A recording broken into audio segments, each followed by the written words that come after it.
Thank you for downloading this Brum Radio podcast. For more podcasts, visit brumradio.com. Welcome to Turn the Tables, a podcast exploring female DJs and their experiences. We'll be taking a deep dive into people's personal musical journeys and what it's like for women in the music industry. With your hosts, me, Emma. And me, Daniel. We hope you enjoy. So, very exciting. It is our first interview today on our Turn the Tables podcast, and we have Nikki Tesla joining us. Nikki is a Birmingham-based DJ and radio host and a veteran in Selextorhood. If you haven't heard of Selextorhood, it's a female and gender minority music community based here in Birmingham. Now, her mixing has been described as abrasive beats, infectious edits and dynamic percussion. Sounds good to us. She has had guest slots on Radio 1, Foundation FM, Represent and Rinse FM, and has supported artists including Ben UFO, DJ Storm and Eclair Fifi. We are thrilled to have her in the hot seat today. Hello, Nikki. Hello, thank you so much for having me. Oh, it's an absolute pleasure, and we're very excited to just pile loads of questions at you today and hear your experience as a female DJ who is out on the scene. So, to start us off, how did the journey of DJing start for you? So, it was back at university. So, I'd never really done... I'd listened to electronic music and things before, but never even considered mixing or DJing or anything. And I started collecting records when I was at university. And my friends bought some turntables, so I jumped on those very quickly. When we were preing for nights out and things, I'd always just take my chance to go and mix some records.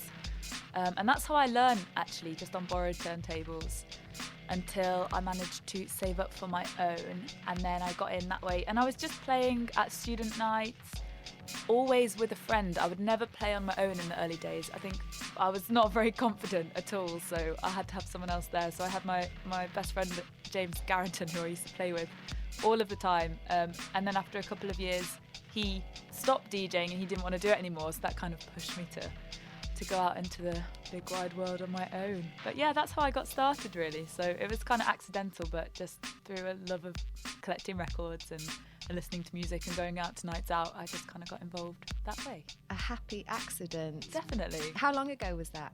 So that would have been back in about 2013. Gosh, that's a long time ago, isn't it? 8 years. Wow. Yeah, a long time ago. Wow. So it would have been then. And I haven't been DJing out for the whole time. I had a break in the middle of maybe 2 or 3 years where I didn't do any sets and kind of stopped DJing, really. Almost fell out of love with it a little bit, I would say. And then got back into it again with the start of Selextorhood about 3 years ago. So yeah, it's been a journey. Out of interest, how did you fall out of love and then back in love with it? So I think at the time, so I said my friend who I always used to DJ with, he kind of stopped DJing, so I stopped with him. I think I did one set on my own at the time, and then I just found it all very stressful, so I kind of stopped playing out. I didn't have so much money to buy records towards the end of uni, so I stopped buying new records. Was still listening to music in my own time, but just kind of stopped playing and didn't really have the confidence to go out on my own. And then a lot of my friends left university that I used to mix with, so I'd kind of mix on my own at home, but didn't really have that community around me. And then, yeah, it was a couple of years later that Holly 110 started Selextorhood, just out of a record store in Birmingham, out of Cafe Artem. And I saw it advertised and I just thought, I'll give it a go. It might be nice to go meet some women who were into DJing as well, because all of the people that I played with before and really gone out with were guys. So I just gave it a go and went along and found myself super inspired to get started back up again. And yeah, went from there really. So, I mean, that was only about 3 years ago. So that's when I consider my proper DJing journey to have started, even though I have been DJing and playing out at student nights and things for a lot longer. I think that's, yeah, when I really decided to take it seriously, for sure. Yeah, and where it really took off. I mean, it's quite good credits in your bio there of Thank people you. that you've played with and stations that you've been on. And actually, I first heard you, it was New Year's Day. I'd been sent your mix on Radio 1 when you, well, it wasn't just your mix, you were hosting the show. And it was New Year's Day. I had a hangover. I'd been drinking cocktails in London, and I thought, I'm going to go for a run and I'll put this show on and see if it helps. And I couldn't stop running. Oh, amazing. I mean, if you get someone running on New Year's Day, you know you've done a good job. I'll right there. take that. That is a really hard brief to fill. So your DJ career is in full flight. So what we'd love to know about is your first and your worst gig. Okay, so my very first one was one with my friend, and it was in a room above a pub. There were 2 people there. There were more people outside on the balcony because it was a nice day, but inside there were about 2 people. So we turned up, I was so nervous, and we go to put the USB in, and I don't know, it was on CDJs. You have one USB, but they're linked, so you can play off either one. And we put the USB in, and then we pulled out the other one, not really thinking that it would stop all the music. So the music stops dead. The promoters wanted to record the whole thing. They were recording about 6 hours of music. So obviously in the recording, everything stopped dead. And I just looked over at James, who I was DJing with, and I was like, it can't get worse from here. So it was okay after that. But yeah, so the first one didn't go so well. Hang on, was the first one also your worst one? Quite possibly, yeah. I've never done that again since, and that's probably the worst mistake that I've made. So yeah, that's probably also the worst. But no, it was a steep learning curve, and now I mean I have major anxiety whenever I need to try and like pull out one USB, or if it's linked and I need to press pause or cue or something on one of them, I triple or quadruple check that I'm using the right CDJ. It's stuck with me all the time. But I mean, maybe it was a good lesson to learn because I've never done it again. So at least it didn't happen in a room full of like 200 people partying. So yeah. That's true. Good learning experience. Definitely, that is exactly the sort of thing that once you do it once, you remember it every time not to do Exactly. it again. Yeah. So steep learning curve, but a good one. For my worst one, it was really hard to pick one because I was thinking about this before.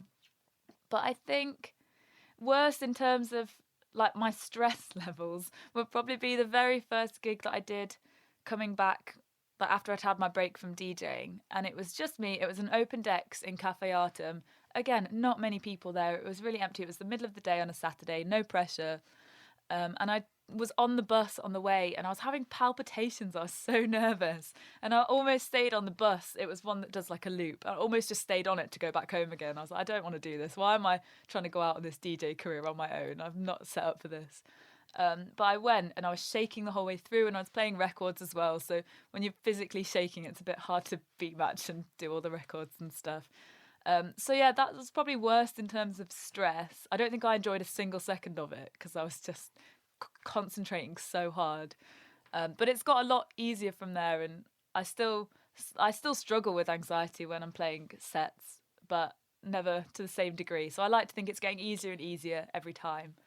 But yeah, that's probably the worst one, which it's not the worst thing that could have happened. It's not like I've stopped the music in the middle of a set again. So yeah, it's always up from here. Good. It's always good to get those out of the way, isn't it? Nice and early in my career. Mm-hmm. I totally get that as well. Those times where you're feeling it so much, so then you're like overly focused on what you're doing rather than feeling the energy.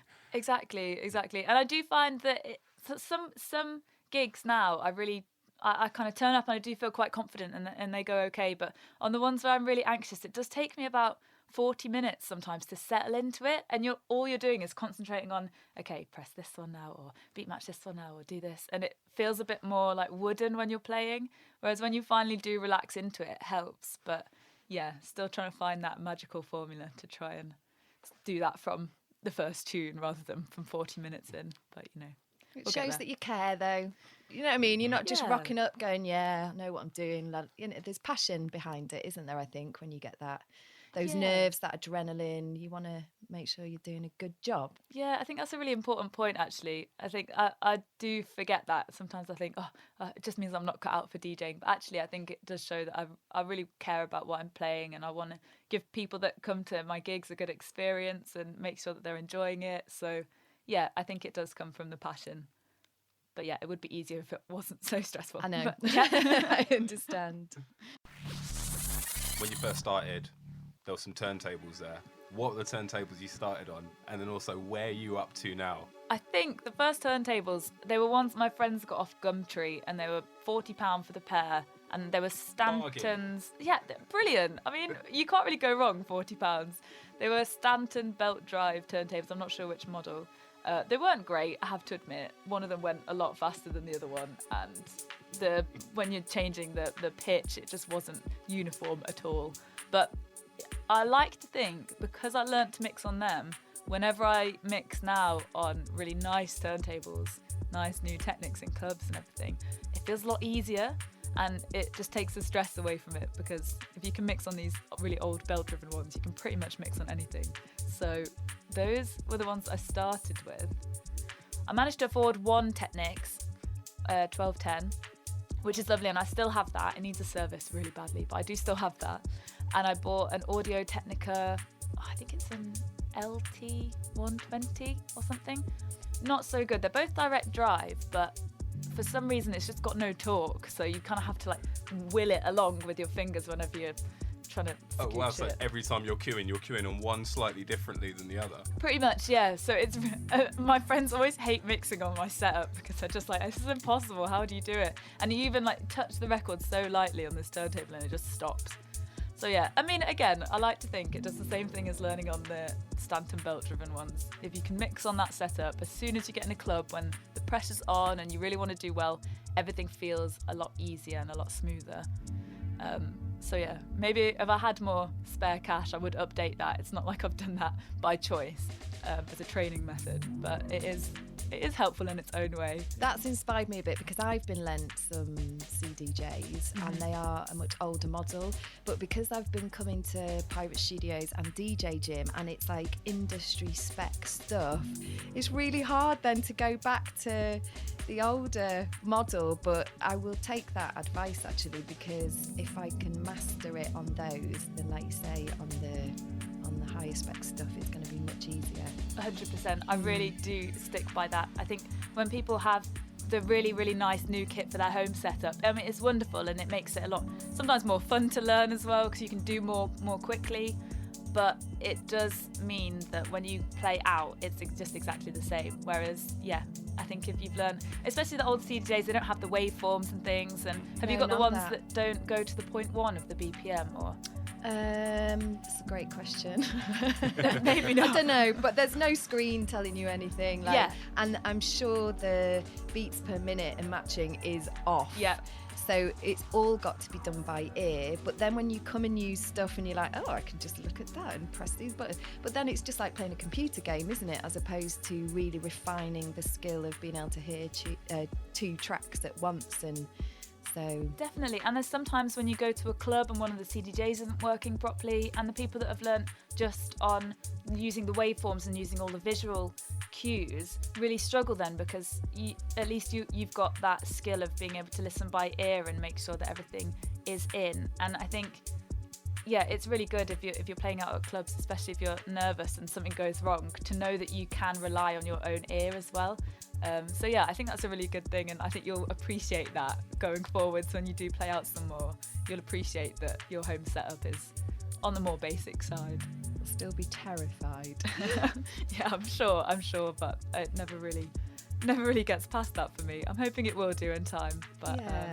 But it's learning a new skill, isn't it? And whatever skill you're trying to master, it takes a really long time. And if it didn't, there wouldn't be that feeling that you get when you do get it right, and it does feel good, because it's just an easy process otherwise. Yeah, so. Definitely. So, thinking about when it comes to getting a gig, you got it booked in the diary. What is your preparation for that specific gig? And then when you're behind the turntables as well, how do you play it? I follow different methods every time there's a gig. It depends. If I have a lot of time, I mean, because I'm working full time at the moment as well, so sometimes it gets to the weekend and I'm like, crap, I've got a gig tonight. I just need to get out there and play it by ear and see what I can do and kind of wing it. So I've been trying to organise my playlist into situations and moods, so that when I have these gigs that I don't get time to prepare for, or kind of come up on me by surprise, even though they're all in my calendar. I just don't check it often enough, I think.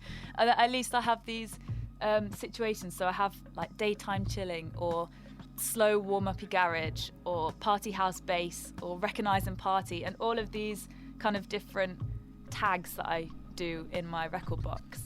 And then I also have different colours, so I have aqua, green, yellow, orange, red. So then I can see, and that shows up on the star rating on CDJs when you're out. And then I do star rating for how much I actually like the song. So even if it's songs that I've had to download really quickly and I haven't really had chance to fully listen to and get to know, I can rely on that kind of tagging when I'm doing a gig. So I kind of know where I'm at, even if I'm not fully prepared. Which is something that's made a big difference for me, because before I just had it by genre. So I'd have a UKG playlist, a UK funky playlist, breaks playlist. But I'd get stuck in those playlists when I would play a gig, and I'd end up playing 2 hours of UKG. And it's like, I don't just want to do that. I want to vary things up a little bit more and play to the crowd a bit more.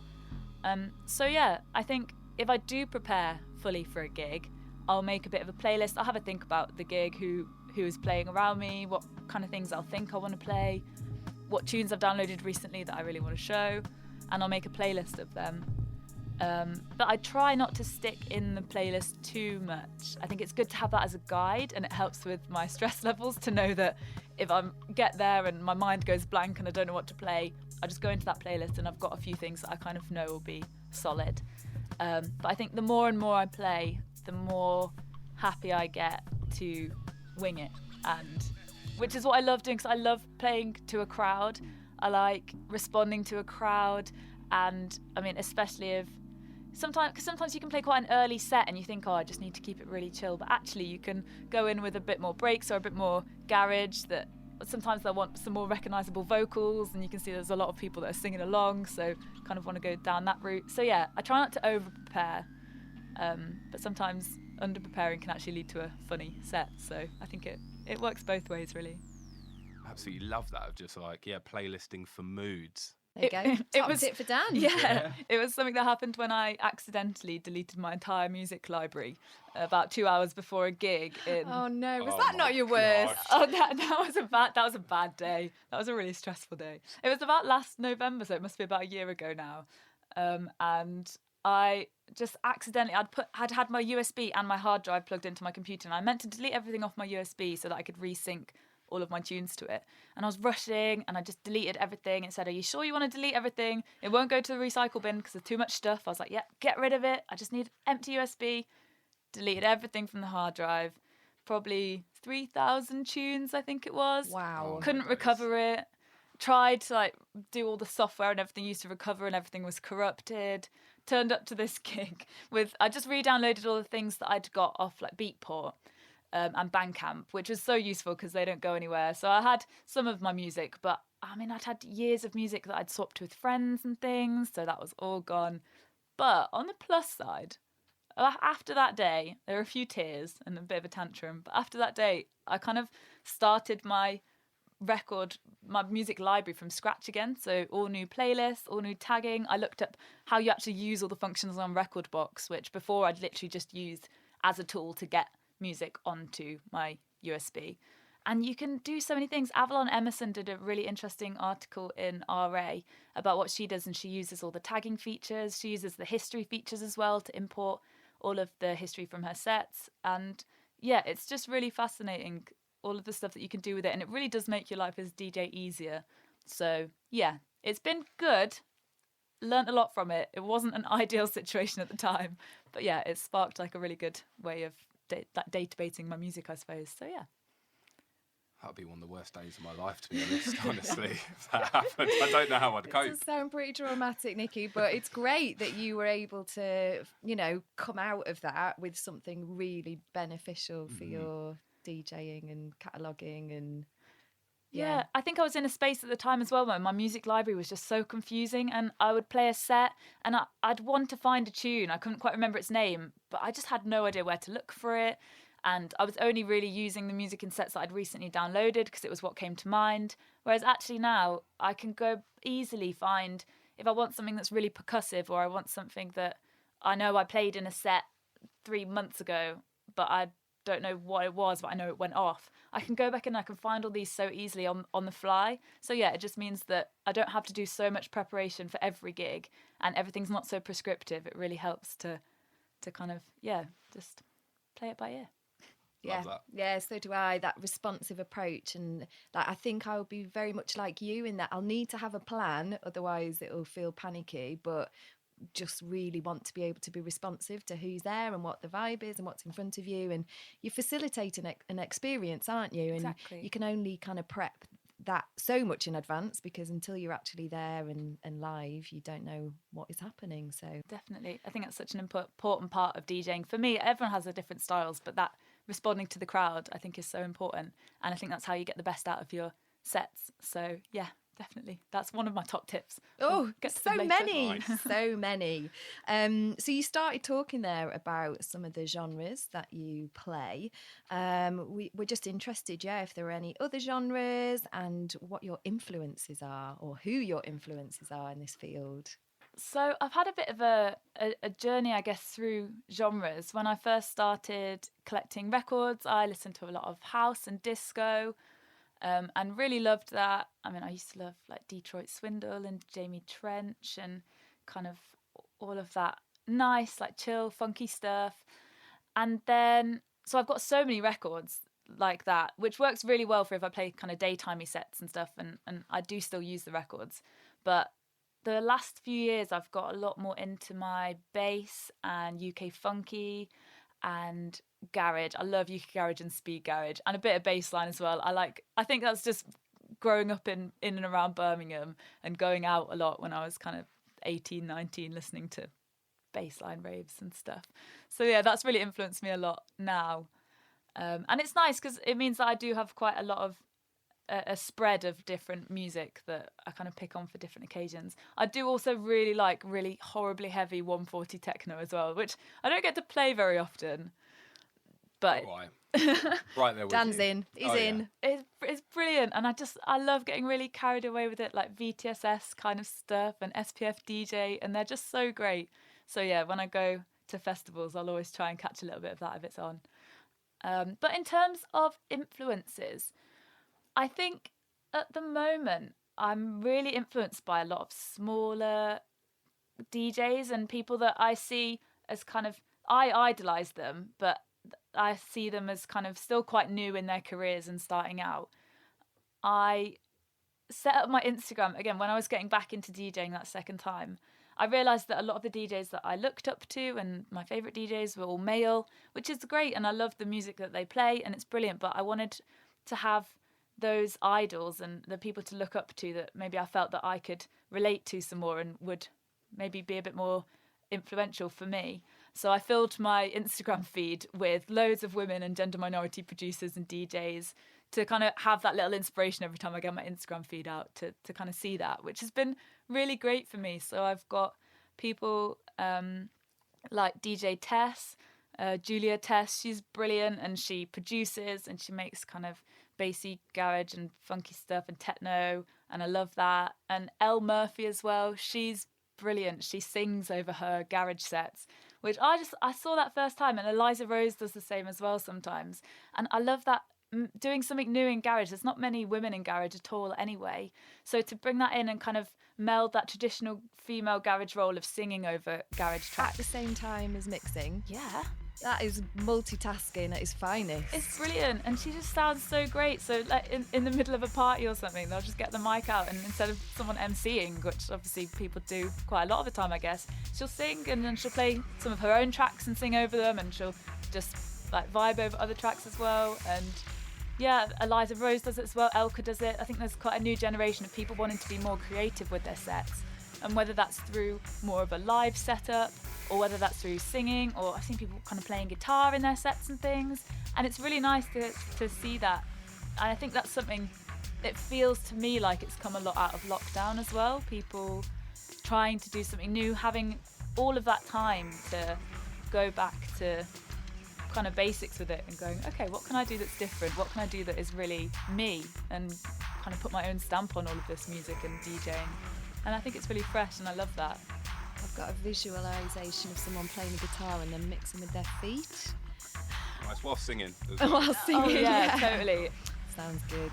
And just something you mentioned before about getting to know the tunes that you're playing. Sometimes you have time to do that and other times you don't. Because I was just reflecting in lockdown. I had hours and hours with my headphones on, just going through tracks and tracks and tracks.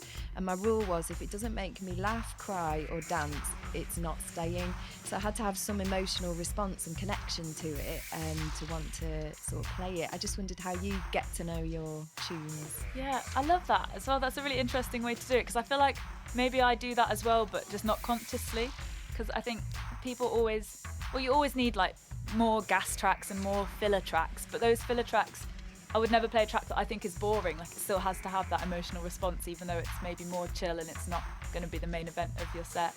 I think I listened to them a few times at home to kind of just see where everything is, but the sheer volume of tracks that I get through, I feel like I have a few that I've played for a long time that I just kind of love and I know them really well. But actually, especially now I'm DJing more digitally, I don't get to know my tracks so much. I do rely on the information that the CDJs give me and the waveforms a lot more. Whereas with my records, and I still do buy a lot of records, I get to know them so much more because I listen to them all the time, and I get to know where the breakdowns are, which is really important, obviously, because you need that if you don't have that visual cue. But yeah, that's something with CDJs now. I get through so much more music that I don't listen to as much. But I've just got those records that I've played for years that I really love and I know really well. The old classics. Oh yeah.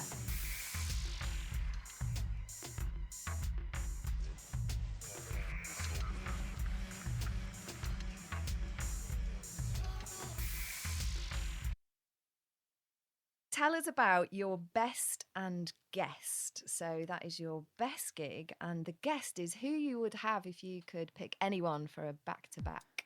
Okay. My best gig, I mean, you've already mentioned the Radio 1 thing, that I feel like that's got to be my best achievement so far, getting that one. It was just a competition that I entered to cover for the Radio 1 presenters when they have their Christmas break. So I covered for Annie Nightingale for 2 hours, which was incredible, and I had wonderful guests on the show. I had I had my dream guests on that show. I had Jossie Mitsu. She did a guest mix for me for half an hour, and she came up. She grew up in Birmingham and came up through the Birmingham scene, and now she's part of the Six Figure Gang, and she's amazing. She plays such great jungle. She started producing as well recently, and she's just been such an inspiration to me as well, to see someone breaking out of Birmingham and doing so well. And I had Rini on as a guest as well. She's a massive inspiration to me. One of the very first Selextorhood workshops, when I was just getting back into DJing, she came in and hosted one of those workshops, and I just found that so inspirational. She'd played at Space Lab a couple weeks before that, so I'd seen her kind of play a set out, and I was like, I want this, like I want to be part of this. And then to kind of get the chance to have a mix with her, and everything was brilliant. So to have her do a guest mix for the Radio 1 show was just such an honour, and I really, really loved that. So yeah, I think that would probably be the best one, although the experience of putting it together was quite stressful because it was over the Christmas lockdown.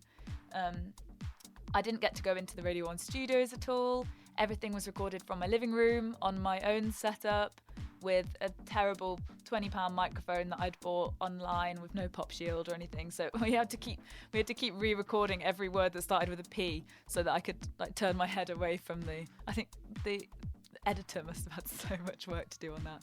So yeah, it wasn't the best experience of recording things because I mean it was just in my living room with a producer on Zoom. But if I go for the best experience of a gig, I played at the Keep Hush Festival, and that was incredible. It was at the Cause in London, which is a wonderful venue. It was the biggest gig that I've done so far, and it was just great. I think the vibe post-lockdown as well, everyone's still just on such a high, and to play somewhere with some of my favourite DJs, Interplanetary Criminal and Dr. Dubplate played, and they just played amazing sets. Speed Garage and Bassline are having such a comeback, and it made me so happy to hear it all in London as well. So yeah, I think that kind of combines both the questions really, and I feel really lucky to have been able to say that in the past kind of few months I've managed to play with a few of my dream guests, and yeah, I feel so lucky. Oh, Brilliant. well, you've created it, so Thank you. props to you. So just thinking about, obviously, the industry, and it's quite a male-dominated industry. You are a female DJ within it. What's your experience been like in that respect? Has there been any barriers or benefits in your experience? So I think I've got a different perspective than a few people coming up through the female and gender minority collectives, because when I got into DJing for myself, obviously ignoring the student parties and everything that I used to play at, which is like a little bubble in itself, really. Coming up through Selextorhood, I've been surrounded by such brilliant, inspirational and supportive women and gender minority people that I have been in another little bubble, and it's been really great, and everyone's been incredibly helpful and supportive, and we've kind of used the booking power of the community to get gigs places that maybe we would have struggled to get gigs before, and kind of break through in Birmingham a little bit to say, look, we're doing something new. Birmingham has been quite a male-dominated scene, I think, for a lot of years. So to have this group of DJs, we're like, right, we pretty much cover every genre that you might think. Here's the mixes. Everyone's really talented.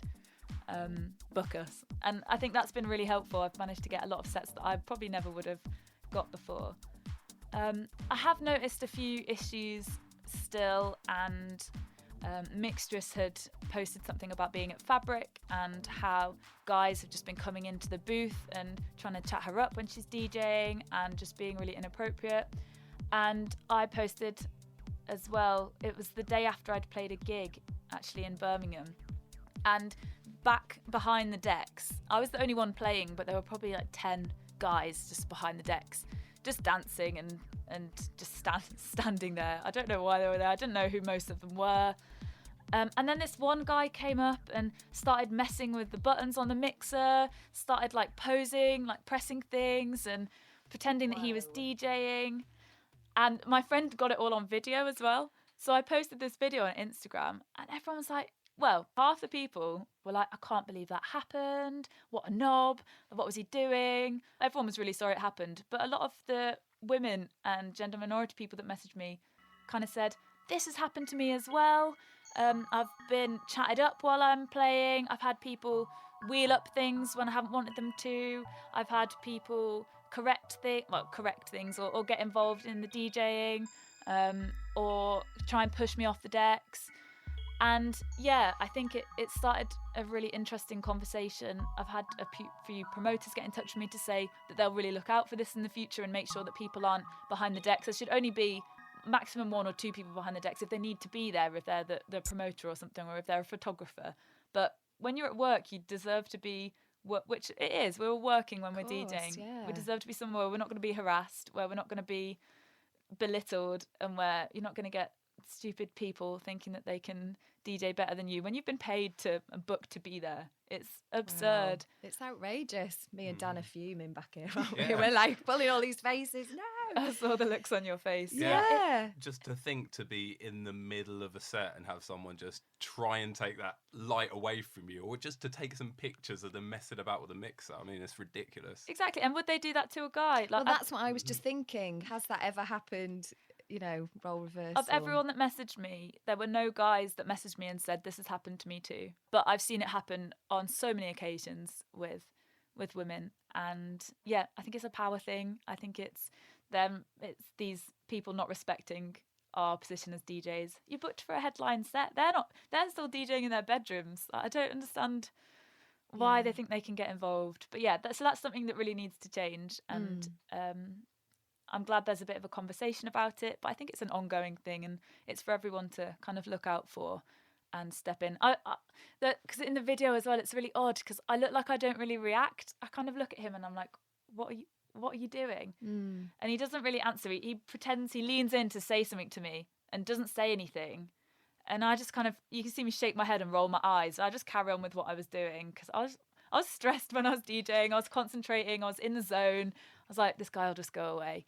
But I've heard other women say that they've kind of told the guy to basically F off. And then they've got told off for being aggy with the guys. And they're like, what? They shouldn't be here. They have no right to be here at all. So yeah, I think it's hard to know what the right, in inverted commas, the right reaction is to have in that situation. But yeah, I like to think next time I might have a bit more confidence to kind of go, leave. Well, I guess in the moment, you, like you say, you're really focused on the job that you're doing, and you're quite bemused and shocked by what's happening. So it's hard to sort of have a planned response for something like that, isn't it? It sounds like you did the right thing of just almost going, yeah, I'm carrying on with my job, which is, you know, what you were there to do. So yeah, we'll wait for that to change. And especially like people chatting you up when you're playing as well, that needs to stop. Yeah. It's really frustrating, but hopefully the conversations are happening, and that's a really good start. And I think the more people are aware of it, the less people will feel that they are able to do that and go away with it. So what is next for you, Nikki? What's coming up? So I have decided, as much as I've been talking about how much I love Birmingham as well in this podcast, and I do, I feel such a link to Birmingham that I will always have, but I'm actually moving to London in a couple of months. What? Because I feel like Birmingham's been so great, and I've loved being part of the scene in Birmingham. I just feel like we're really struggling at the moment to get people into gigs, and people, when they tour the country, they just skip Birmingham. And I just feel like there's more opportunities in London to kind of expand and to grow and to get to know different promoters. And I will still play in Birmingham as much as I can, but I think the move to London is going to bring something a little bit new, so I'm going to give that a go. I've got a couple of radio shows kind of ready to go in London. I've started on Foundation FM. I had my first show last month, and I've got another one coming up in December. And I've also got a new residency starting on Voices Radio, which is a new one based out of King's Cross. But I'm excited to be in the studio. They both have physical studios as well, so excited to be in the studio a bit more, meeting some people, getting lots of guests down. So yeah, I think I really want to push the radio a lot more, because I've loved doing that over the past couple of years, really. And that's strangely where I feel mostly at home, because I never thought I would be even doing this, like talking over something. I was always, when I started, like, I'm a DJ to play the music. I don't want to do the talking stuff. I don't like it. But actually, when you find a new tune or a new producer and you get really gassed about them, it's like you want to say it over the mic. You're like, this tune, I've been rinsing this at home, listening to it all the time. They're great, like a little bit about them. And I think that's a really good opportunity to share the music that you love. But yeah, hopefully I got signed to an agent a couple months ago as well. So hopefully we'll start getting some more gigs and without having to organise them myself, which is good. So yeah, hoping that's really exciting. Push yeah, that. So new opportunities, new place. That's fab, and obviously you'll keep the Birmingham link alive. Always. It's basically just a tunnel, isn't there, from Birmingham to London? We just hop back and forth, pretty much. Yeah, that's, you know, best of luck to you with all that. It sounds really, really exciting. Thanks. Now, Emma will be having a DJ gig at some point. Her first DJ gig. So, what tips for that gig would you give to Emma? For the gig, I would say, I think what I was saying earlier about the music preparation is good. Try not to over prepare. I know a lot of people, when they're nervous, especially for their first gigs, they'll do a set list and they'll be like this, and they'll practice the transitions. And I think that is a good thing to do, but be aware that you might want to play something completely new, and just be prepared to do that. If you get that feeling, if you're playing the set and the prepared set list that you've made is working well and you're feeling it, that's great. But always be willing to go out of your comfort zone that little bit and play that tune that you really love and you're just not sure how it will go down, because that's how you bring something new, and that's what makes people excited, I think. I would also say, I mean, I have a rule about drinking maximum of 2 beers. I can't drink any more beers than that. Some people love, for the nerves and everything, they love just getting really drunk. But after 2 beers, my quality of DJing goes downhill so much. So I have to be careful with that. I think as well, maybe a more general tip, but ask for things. And that's something that I never realised I could do. I think that comes with confidence as well. I would just kind of do whatever I was told to do or asked to do. But I think actually in the context of a set, if you need a different rider, if you are not comfortable with some of the equipment, if there's anything that you're not sure about, ask. And I think that counts as well for other opportunities in kind of wider DJing. Ask for these opportunities. I've only recently started asking to appear on mix series, or asking for radio shows, or approaching a promoter and asking to see if they've got a set. And I think that's something maybe as a woman as well, I wasn't so comfortable doing before, asking a lot of these men for sets and things I didn't know. But that's something that's really helped me the past 18 months. I just kind of set myself a trial. I was like, I'm just going to ask loads of people for sets and for mixes and guest mixes and stuff and see what happens. The worst they can do is say no. And actually most of the time people say yes. And I think that's opened a lot of doors for me. Like the Foundation FM one, for example, I just messaged them on Instagram and said, be interested in having a show. Would you want me to come on? And they were like, yeah, great, do it. And I've got a mix coming up for Accidental Meetings, which is a record label. I've never met any of them. They're just really good. They've got a good podcast series.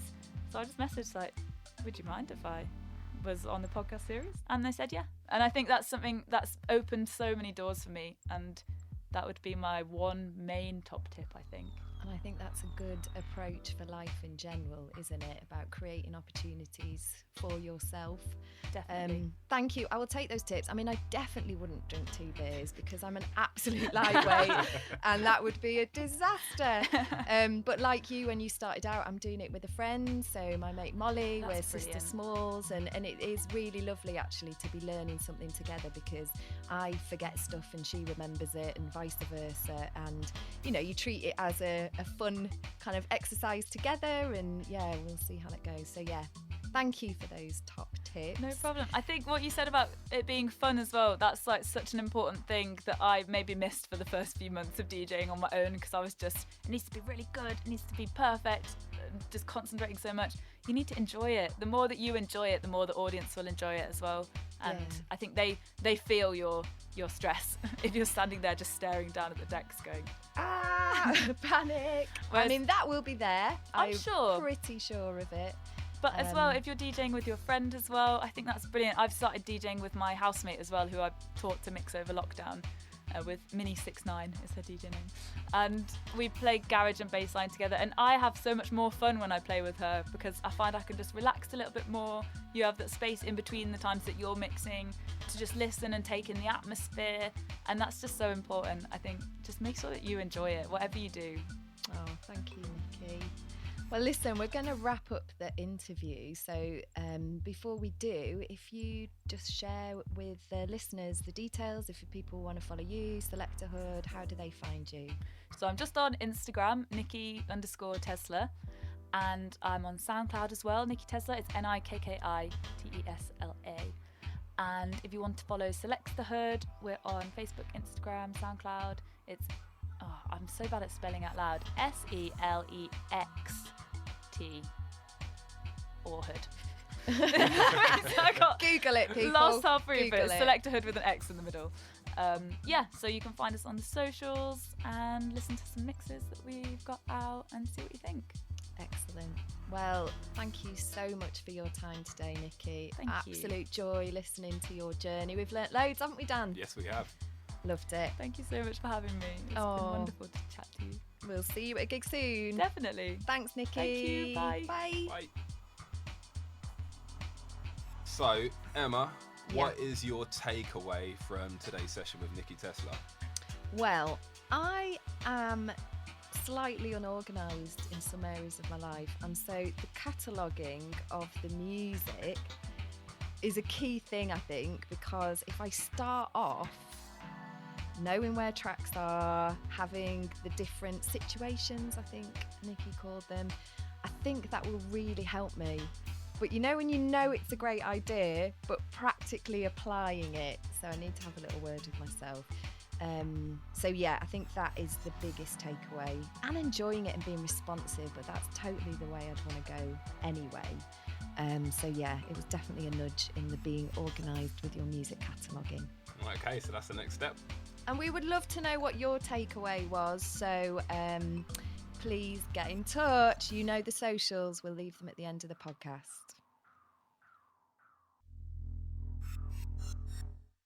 So since we spoke to Nikki, she's moved down to London. Yep. She's smashing it on the DJ scene. She is. She even went over to Berlin, you know, and did a set in that Hers. Yeah, hers. Banging. She smashed it as well. She has, and she's also fronting up Selextorhood London now and bringing in women and gender minority DJs and producers into the community, into the Selextorhood community. They're having talks down there with all sorts of DJs and open decks and putting on nights. So yeah, she's smashing it. She is. She's and if smashing it. you want to keep in touch with Nikki, you can grab her on Instagram. It's NIKKI_TESLA.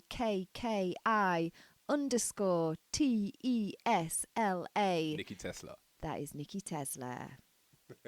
We have been Daniel. And Emma. And if you want to get us on the socials, you can get me at DrumNBounce or Sister Smalls DJ at Sister Smalls DJ.